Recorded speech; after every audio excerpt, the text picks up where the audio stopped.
Queridas amigas y amigos, hermanos todos, iniciamos el capítulo 13 de la serie La reencarnación, ley universal, donde seguiremos comentando ciertos puntos expresados en los libros dictados por Ramatiz al médium brasileño Hercílio Maes. Así, en Fisiología del Alma, otra obra sumamente interesante por los distintos temas que trata, también podemos encontrar en su capítulo dedicado al vicio del alcohol y sus consecuencias lo siguiente. Dijisteis que tanto puede nacer perturbado el hijo de una mujer que bebe alcohol durante la gestación como el de los recién casados que caen bajo la acción alcohólica. ¿No constituye una injusticia con el espíritu que va a reencarnar, quien tendrá que sufrir los prejuicios en su organización carnal, solamente porque su madre ingirió alcohol durante la gestación o porque los padres estaban ebrios en el acto de la fecundación? Ya os hemos demostrado hace poco que el proceso de la reencarnación funciona con la más perfecta equidad y justicia, bajo la ley de afinidad entre las almas inmortales, pues ellas se encarnan de conformidad con sus necesidades kármicas.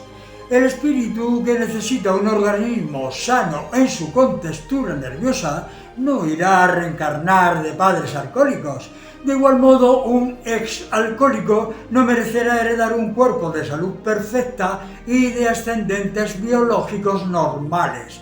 Los padres negligentes atraen hijos negligentes y los viciosos quedan obligados a crear herederos en las mismas condiciones.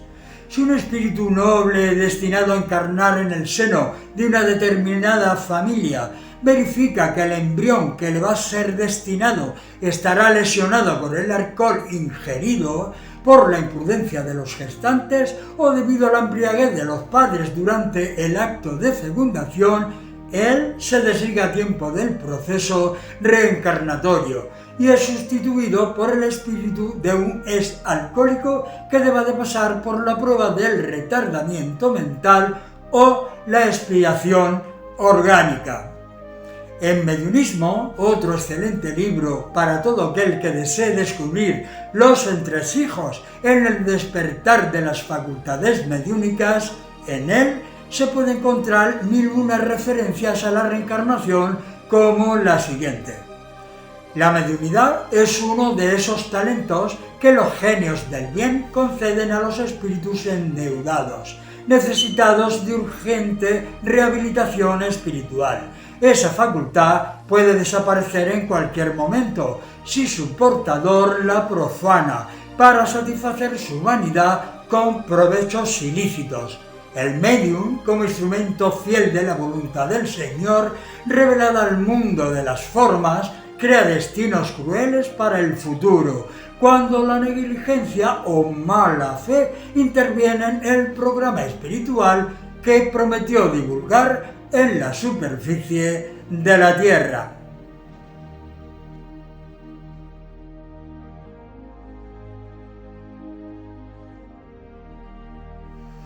Más adelante dice: en el caso de los experimentos hipnóticos de regresión de la memoria reencarnatoria, algunos pacientes de la hipnosis llegan a evocar los contornos físicos, voces y acontecimientos que vivieron o relatan en trance aquello que más les impresionó el cerebro en la evocación de sus vidas anteriores.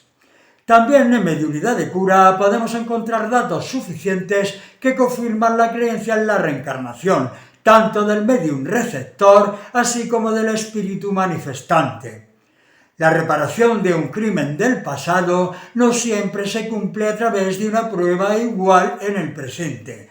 Un asesino, por ejemplo, podrá saldar esa deuda sacrificando su vida para salvarla de otro en algún acto de arrojo, o víctimas de un incendio, naufragio u otros actos similares de abnegación. Ninguno sufre sin motivos, pues Dios es infinitamente justo.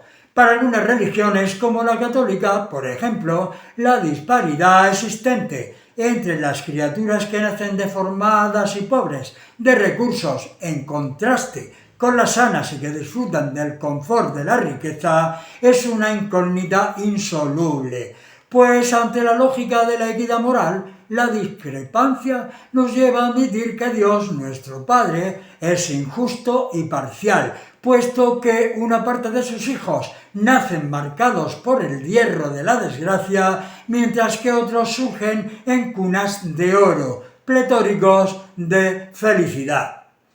Semejantes desigualdades, si las consideramos superficialmente, destruyen el concepto infinito de bondad y justicia de nuestro Creador.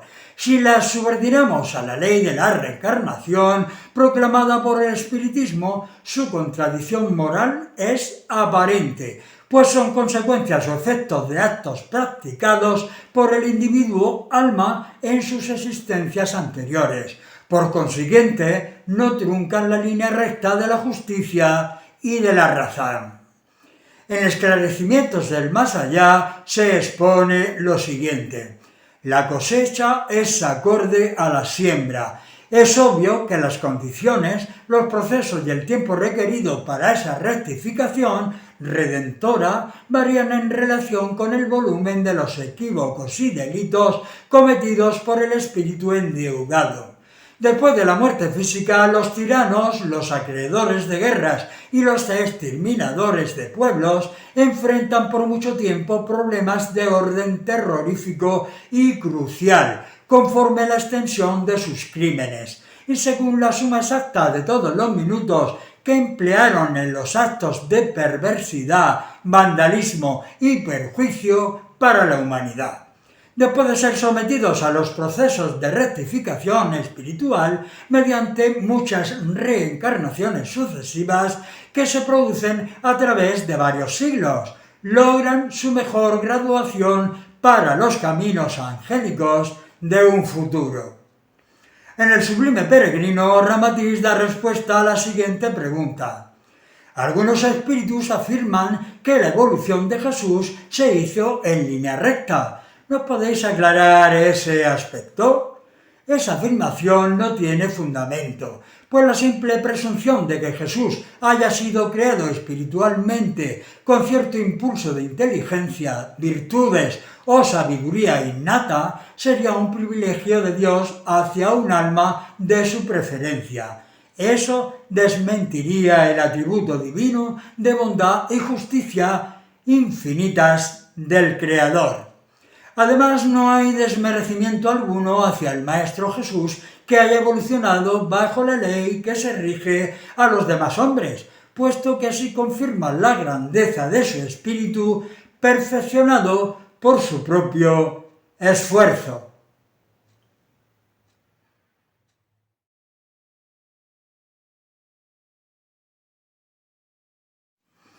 En Sembrando y Recogiendo es otra de las obras en que el espíritu de Atanagildo dice: aunque conocía la doctrina espírita, me agradaba incursionar en las enseñanzas esotéricas, teosóficas y rosacruces, que me ampliaban los conocimientos sobre los procesos reencarnacionistas y la disciplina de la ley del karma sobre el espíritu encarnado.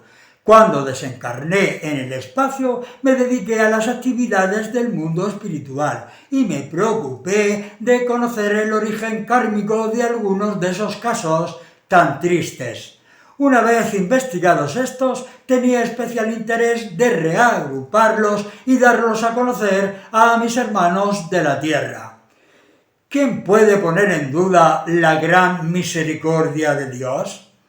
En todo cuanto se ha expuesto, se puede comprobar que en cualquier ocasión y circunstancia el ser humano recibe cuanto demanda en pos de su progreso, tanto la oportunidad de una nueva reencarnación que le ayude a superar y a librarse de los pasados lastres kármicos, como el conocimiento necesario de todos los aspectos que se encuentran vinculados al funcionamiento de la universal y maravillosa ley de la reencarnación, de cómo afecta a la vida humana, al presente y al pasado, y de cómo se debe de actuar a favor y al amparo de ella para enriquecer su espíritu en la consecución de una mayor elevación en la sabiduría de Dios y en su propia felicidad. Si recordamos las palabras del Maestro cuando dijo a su apóstol Pedro: lo que ates en la tierra quedará atado en los cielos, y lo que desates en la tierra quedará desatado en los cielos, Mateo 16-19, os daréis cuenta de que todo aquello que el ser humano se procure con sus realizaciones en la vida física no desaparece simplemente con el arrepentimiento o queda zanjado con la muerte, como aún suelen creer muchos, sino que es necesaria la reparación en el mundo físico.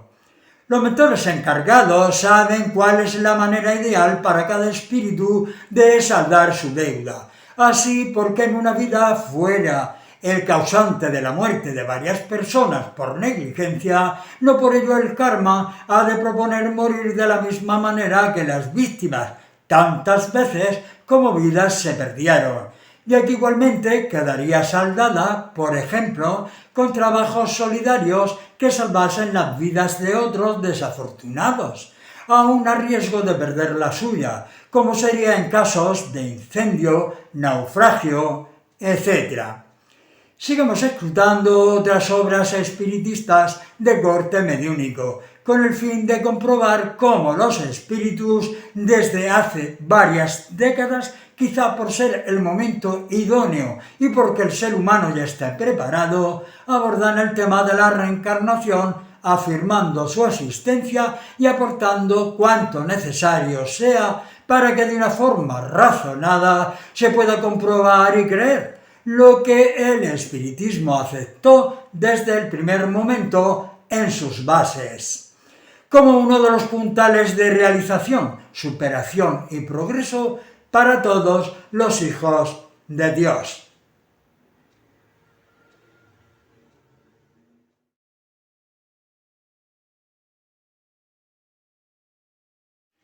Seguimos con las obras dictadas por el espíritu de Ramatiz al médium brasileño Hercílio Maes. En la misión del espiritismo dedica su capítulo 8 al espiritismo y psicoanálisis, encontrando esta interesante pregunta en la que se pone de relieve la existencia de la reencarnación, como vamos a comprobar seguidamente. ¿Qué tipo de diferencia es la que se observa entre el psicoanálisis de Freud y el espiritismo de Allan Kardec?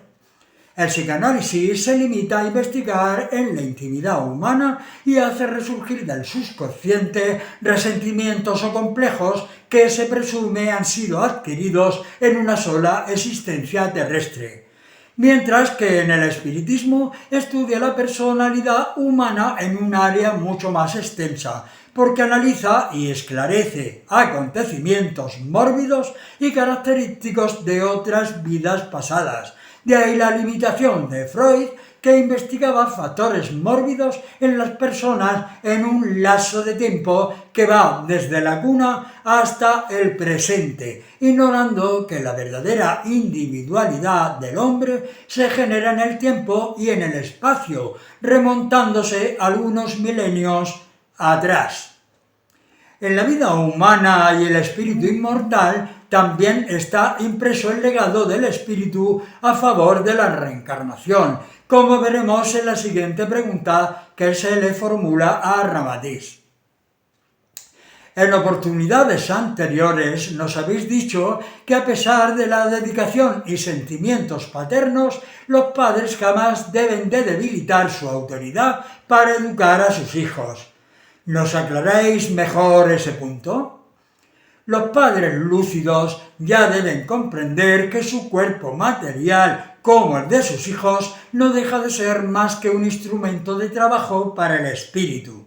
Son vestidos carnales que se diferencian apenas por las particularidades del color, porte o contextura hereditaria. A medida que los espíritus van tomando conocimiento de la ley de la reencarnación, comprenden que los preconceptos de razas y distinciones del mundo material no dejan de ser más que peligrosas ilusiones que oscurecen la autenticidad ilusiones que oscurecen, lo repito, la autenticidad del espíritu inmortal.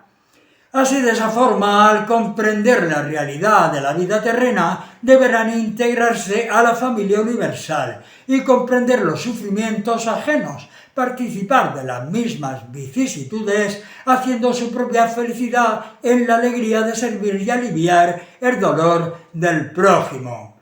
¿Cuántas veces los hijos muy queridos del presente fueron nuestros peores adversarios del pasado, o viceversa? Mientras que el hijo del vecino, que muchas veces despreciamos, puede haber sido nuestro mejor amigo en vidas anteriores. Bajo la vestimenta consanguínea de nuestro pariente puede encontrarse el espíritu cruel que nos hizo infelices otrora, mientras que en otro que nos resulta antipático se encuentra un excelente compañero de aquellas épocas. En el capítulo 1 de Magia de Redención, cuyo contenido versa acerca de las consideraciones sobre el hechizo, se encuentra la siguiente pregunta. ¿Por qué existen personas de reconocida conducta evangélica que han sido impacto de los hechizos? A lo que el Espíritu responde: el santo que observáis en la vida presente no quiere decir que lo haya sido en su vida pasada. Ciertas personas que en el presente se dedican a la práctica del bien no pueden sustraerse a la ley kármica y anteponerse seguras defensas contra las fuerzas destructivas y que también ellos manosearon en existencias pasadas.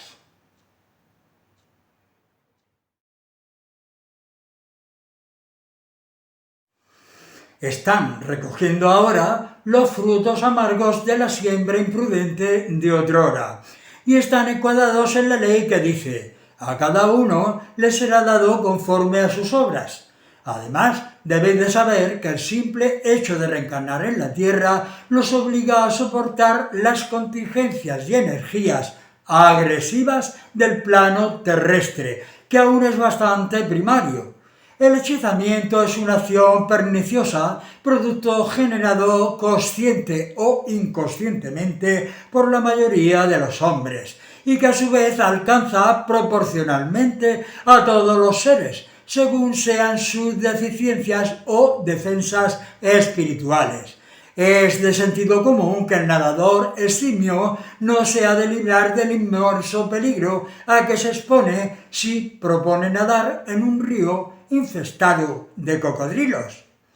En el Evangelio a la luz del cosmos, el autor pide al Espíritu una ampliación de su explicación para comprender mejor una pregunta. En cada existencia física, el espíritu plasma un tipo de organismo, cuya estructura anatomofisiológica depende de la herencia biológica de la familia en donde se encarna. Después recibe un nombre adecuado a la raza o familia, que representa al cuerpo carnal, sin que ello le altere su individualismo definitivo y que figura en los registros de origen sideral.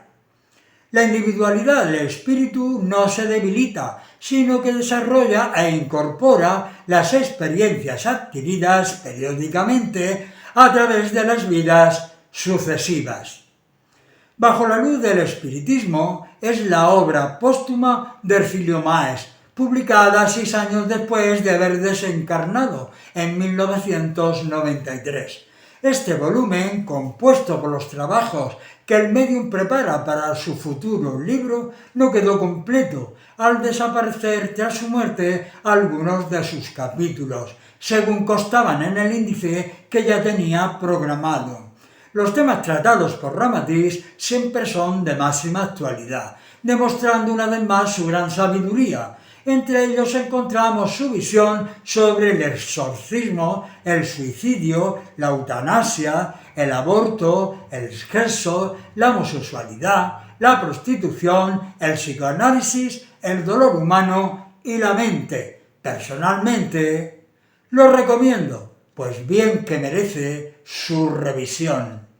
Muchos son los que sintieron la marcha de tan conocido médium, pero la misericordia de Dios nunca abandona a sus hijos, y Ramatiz no se despidió de sus hermanos encarnados y continuó manifestándose a través de distintas mediunidades, siendo al parecer la que ha tomado el testigo de su mensaje la doctora brasileña América Paolitillo Marqués, involucrada desde hace muchísimo tiempo, al igual que lo estuviera Ercilio, en los planes ramatisianos, como bien comenta su traductor argentino Manuel Valverde, recibiendo libros de la misma fuente.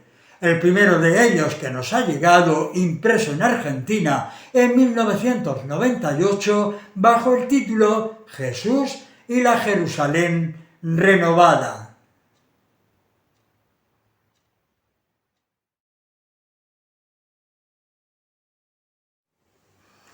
Esta obra sigue la misma línea de las anteriores de Ramatiz, desarrollado en preguntas y respuestas. Como muestra, veamos la siguiente de su capítulo 3, que viene al caso en el tema que estamos tratando.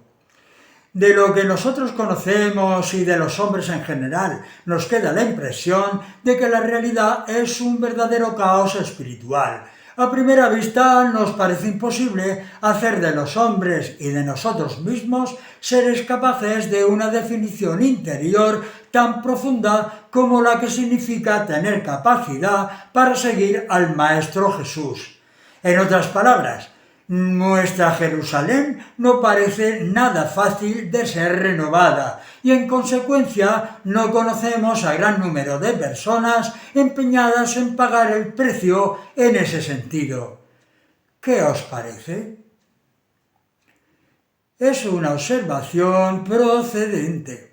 Raras fueron las almas que en una existencia física en la tierra ofrecieron el testimonio de esa adhesión integral.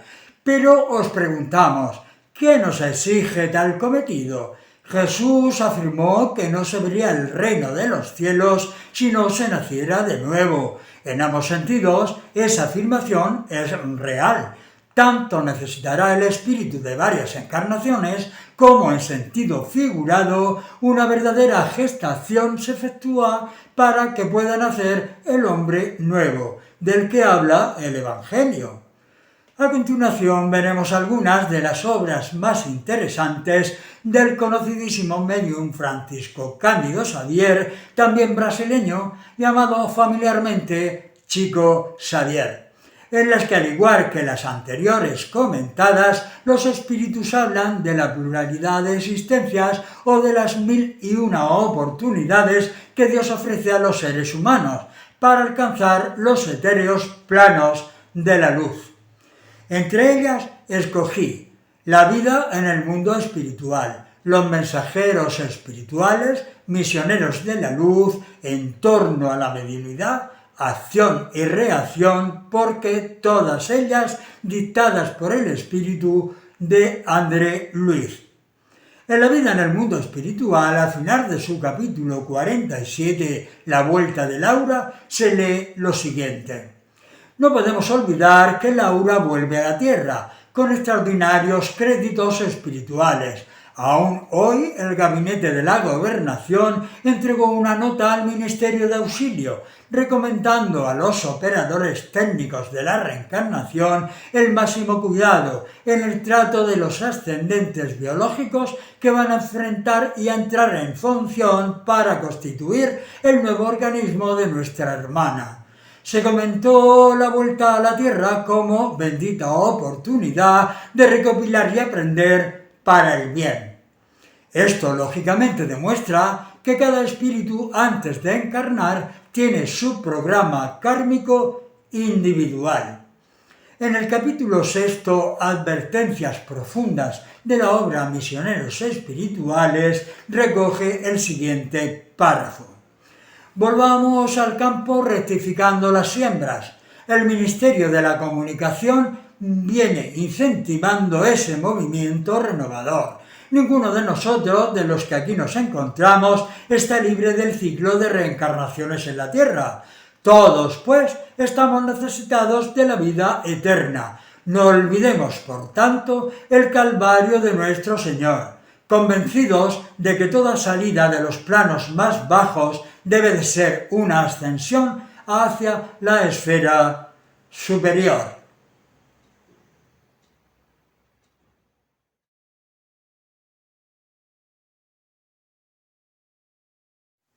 Queridos todos, hasta aquí el capítulo 13 de la serie La reencarnación, ley universal.